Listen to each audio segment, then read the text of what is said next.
سماجی انصاف جو تھا. تو قائد اعظم صاحب نے کیا کہا تھا جی؟ یہ میں آپ کو پڑھ دیتا ہوں. یہ آئین نے کہا ہے، جو انہوں نے کہا ہے ڈکلیریشن وہ ہم نے فالو کرنی ہے. تو انہوں نے کیا کہا؟ اور یہ تو سب نے سنا ہوگا اور ہم بار بار پڑھ لیتے ہیں، لیکن آگے کچھ اس پہ اثر نہیں ہوتا. ہم سب پہ 96% لوگوں پہ کوئی اثر نہیں ہو رہا. تو میرا خیال ہے سوچیں اس بات کو. ججمنٹ تو امپلیمنٹ ہو جائے گی ثاقب صاحب، لیکن آپ اور میں بھی تو کچھ کریں نا as an individual.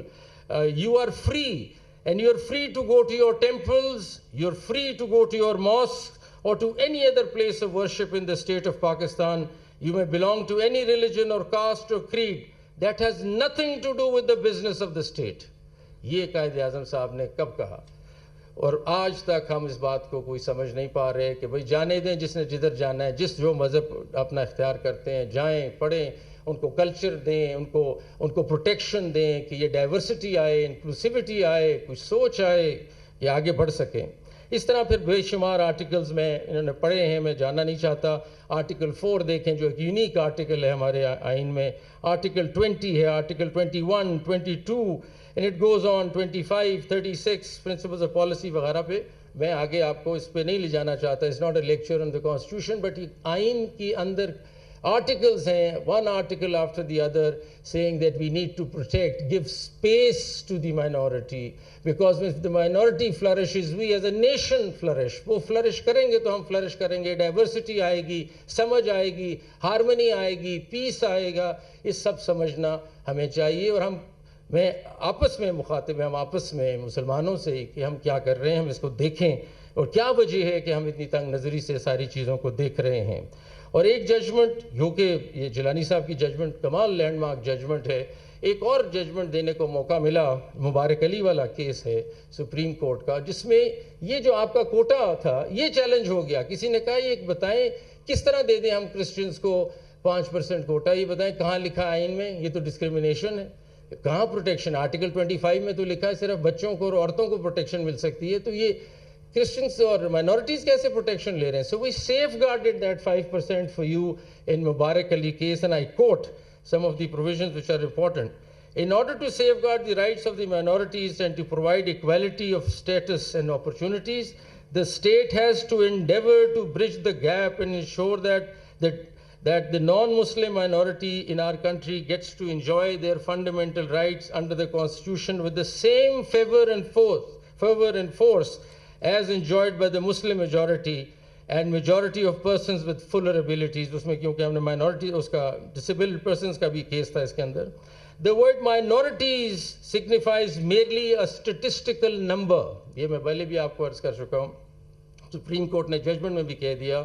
The word minority signifies merely a statistical number representing a class of people in the country who are non-Muslims, and in no manner does it imply that they are lesser citizens or in any manner less entitled to the fundamental rights under the Constitution. So they have equal rights as all of us here in this room. The 96% and the 1% or the 2% have same rights under the Constitution. So this was said very strongly by the Mubarak Ali judgment. We can read it sometimes if you want to. But what I want to come to is that we need to understand that it is high time کہ ہم اپنا interfaith harmony, interfaith dialogue شروع کریں اس ملک میں اور زیادہ بڑھائیں اس چیز کو.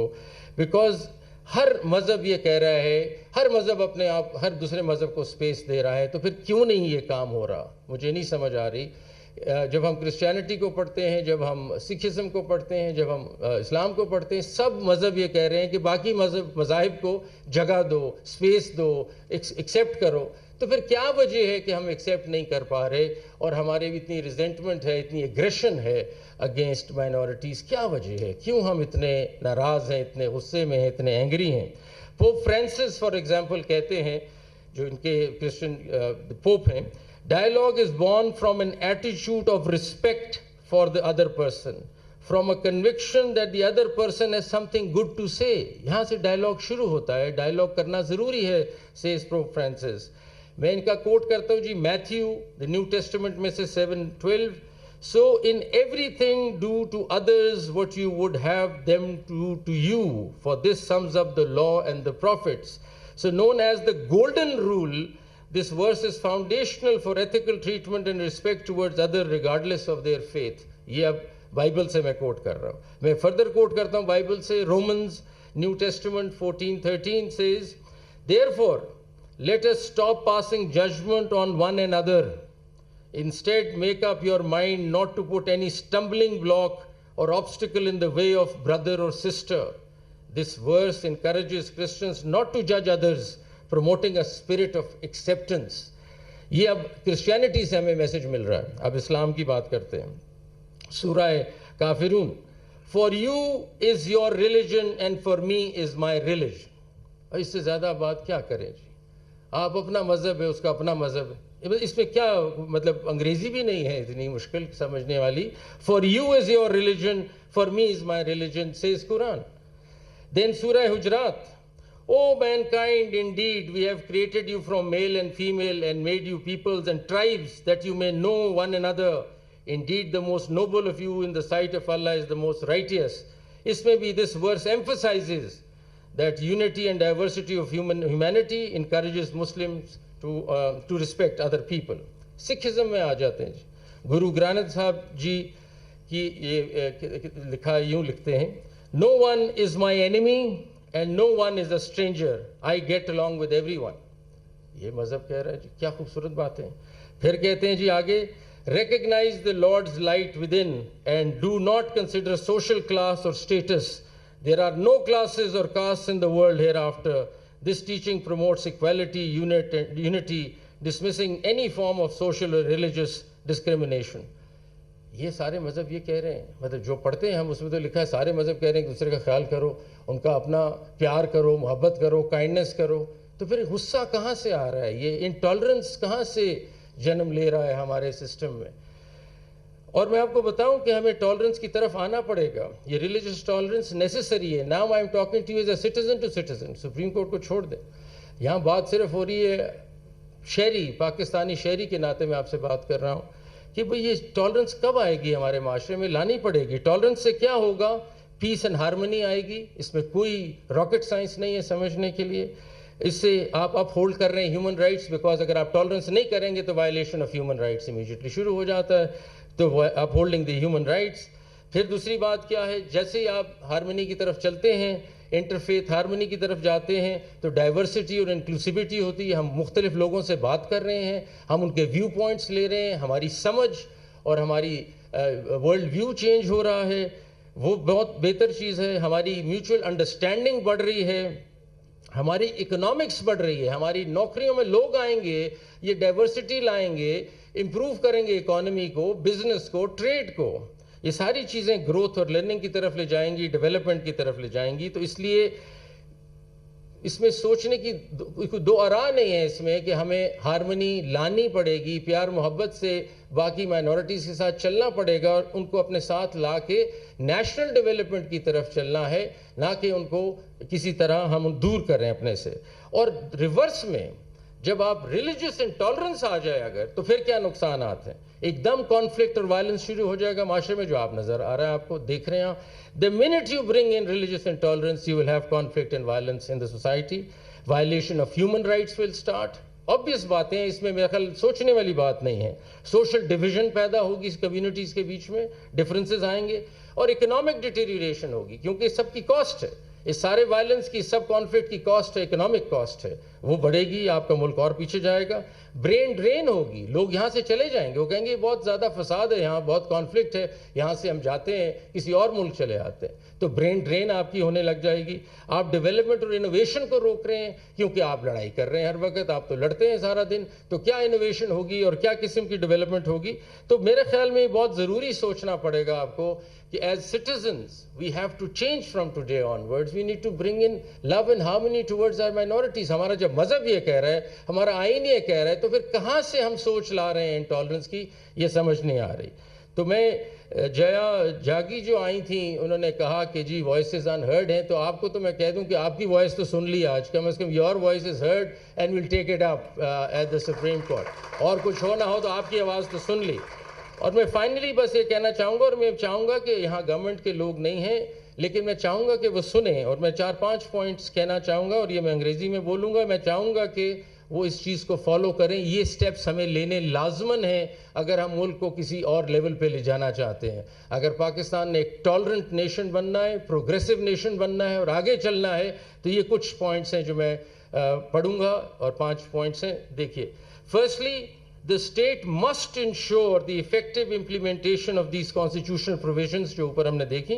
It must take proactive measures to protect minorities from violence and discrimination, ensuring that perpetrators of such acts are brought to justice swiftly and decisively.